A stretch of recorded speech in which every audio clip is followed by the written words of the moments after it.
The student guide was designed so that students who are registered to a class on Personal Finance Lab can open up this guide and know exactly what to do from the first day they arrive on the platform.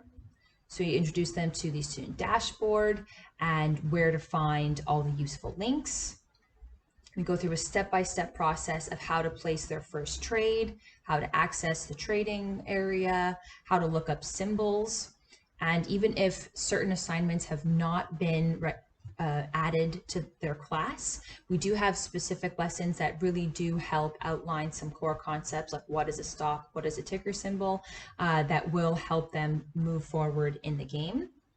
We also have links to various parts of the website so they can conduct their research more easily and what to expect when they get there.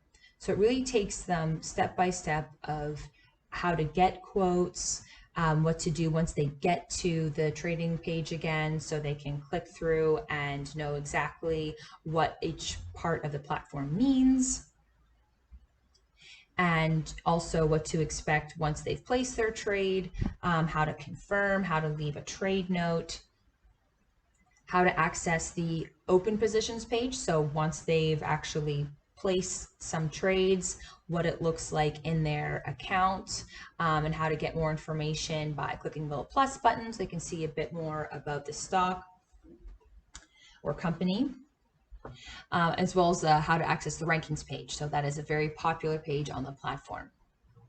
After that, we do go into the basics of how to play the budget game. So there's a quick slideshow that walks them through all of the different areas of the game so that they can understand what to expect once they start playing themselves.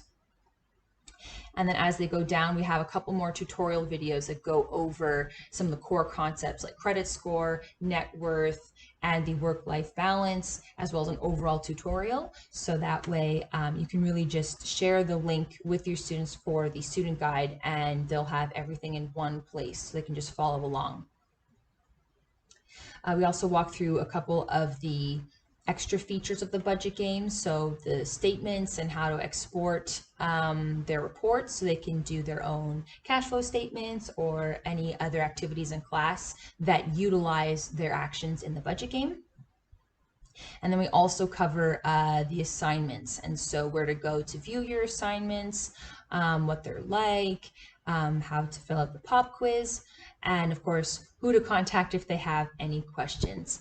So if your students need any help or support, this is a great primer for how to use the platform. And of course, our help desk is always here if your students run into any technical difficulties along the way.